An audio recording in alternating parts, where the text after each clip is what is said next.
I cannot tell you how excited I am that I own the Dyson Airstrait. As we all know, I am a Dyson girly through and through, like to my core. It'll be Dyson forever. Anything happens to my Air up, I would have to immediately repurchase. Like, I could not live without it. When I saw that Dyson were releasing the Airstrait last year, I was like, I'm not sure if that one's going to be for me. But as someone with naturally curly hair who has to literally fry her hair to get it to do anything other than be curly, I'm interested to see whether or not this would even be worth it. At the core of everything that Dyson does is always about like hair health and not using extreme heat but still being able to achieve the style you want. And I'm like, right, well, this is going to be the ultimate test because I have naturally curly hair that just flipping loves a curl. So if you two have been intrigued by the Dyson Airstrait and you want to see what it's all about, why it's so special, you've come to the right place because I'm going to be showing you exactly how I use it, what my thoughts are. So before we get into the video, please give it a like and subscribe to my channel so that you never miss a thing from me. And with that being said, let's get into the video. So one of the main reasons why this is so flipping special is because it doesn't use hot plates. So unlike a traditional hair straightener, my GHDs for example, typical hair straighteners will have two hot plates. They're the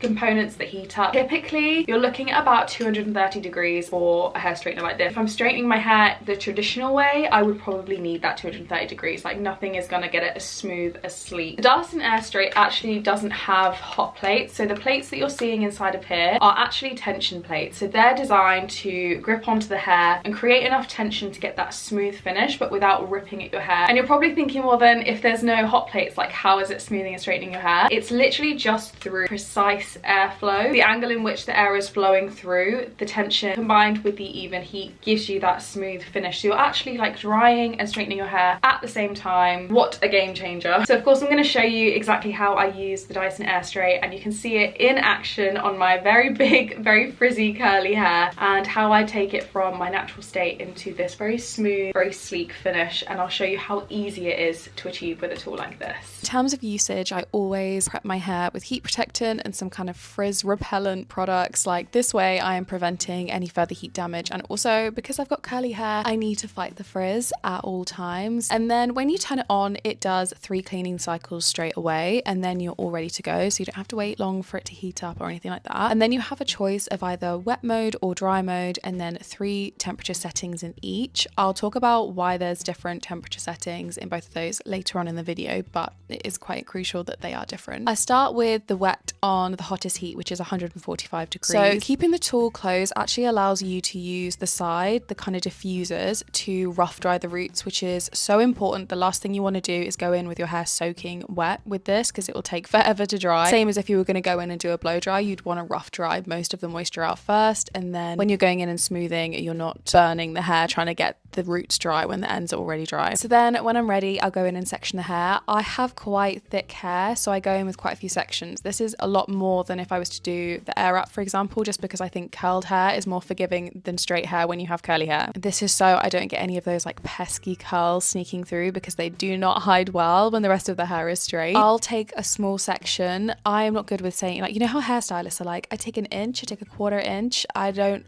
know, like, I have no idea the concept of how big an inch is, but this is the section of hair that I take. You're gonna want to play around with what you think is best for you. So for someone with slightly finer hair, you could probably get away with having more hair in the plate at a time. Because my hair is quite thick and coarse, I'm going in with smaller sections to make sure I can really get those smooth and straight, and I'm not having to like do so many passes to get it smooth and sleek. Take your time with this.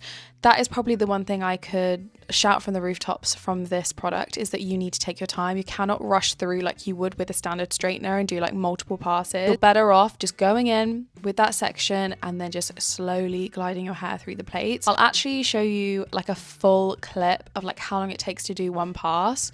I'm really taking my time because I want my hair to be dry, and this way I'm not having to keep going over the strands of hair that are already dry with more heat. As you can see for yourself, like, it has instantly smoothed. My hair is bone dry to the touch and it has straightened my hair. This is an incredibly powerful tool, so much so that it actually warns you not to use it internationally because the voltage is so high. As a result, it does have a lot of features built in so that it can save energy where it can. So after 3 seconds of you not using the product, it will automatically go into sleep mode. and then as soon as you clamp the product down, it fires back up again. This is a way of just saving energy with the tool. So in terms of the actual technology, I've been doing my research. I actually have a press release that I'm reading through, but just the key things to take away from this that I think what make this such a special and unique tool is that there are little glass bead sensors inside that check the temperature 30 times a second. 30 times a second to make sure the airflow doesn't exceed this temperature set. So it will always be 145 degrees. For the traditional straightener, you have two plates that heat up, and they're the things that straighten the hair. This has two tension bars instead. So this doesn't have hot plates or anything like that. It is strictly the airflow that does the straightening. The plates inside are actually tension plates. So this is what gives your hair enough tension that it gives you a smoother finish, but it doesn't put any excess pressure on the hair. So it's not pulling at the hair, it's not snapping at the hair. So if you find that you've got quite brittle hair naturally, this isn't going to put any more extra tension or pressure on those very vulnerable strands. I'm so happy and so impressed with this product. Dyson never fail to impress me, and I feel like heat and the health of the hair is at the core of what they do and the tools that they bring out. I'm so grateful that they are products that definitely work if you're someone who has a curly hair or naturally curly hair, because I have never found tools that have been able to hold a curl, that have been able to work with the volume that I have in my hair, that have been able to not fry my hair off in order for me to achieve a style that I'm happy with. And Dyson just continue to bring out products that give me that. They give me the results that I want without me having to put ridiculous amounts of heat multiple times on my hair. So as I mentioned earlier, this also has a dry setting. So I showed you the wet one, which it dries my hair at 145 degrees.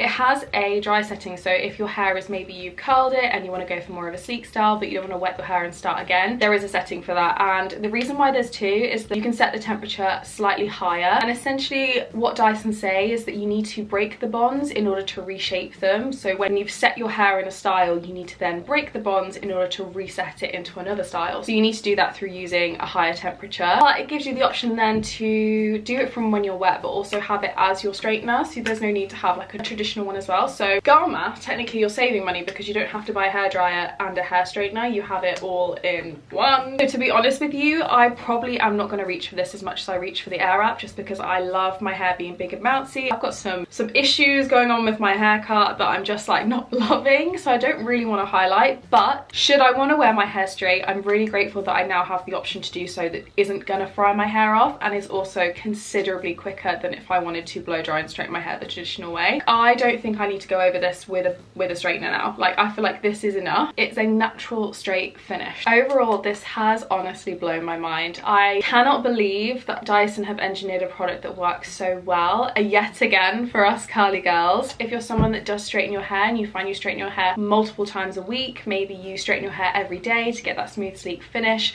and you're someone that has more of like maybe my textured hair or even straighter, you're going to be able to achieve the style that you go for without the need for extreme heat. But yeah, I hope you enjoyed, and I hope this was helpful if you do decide to pick up the Dyson Airstrait.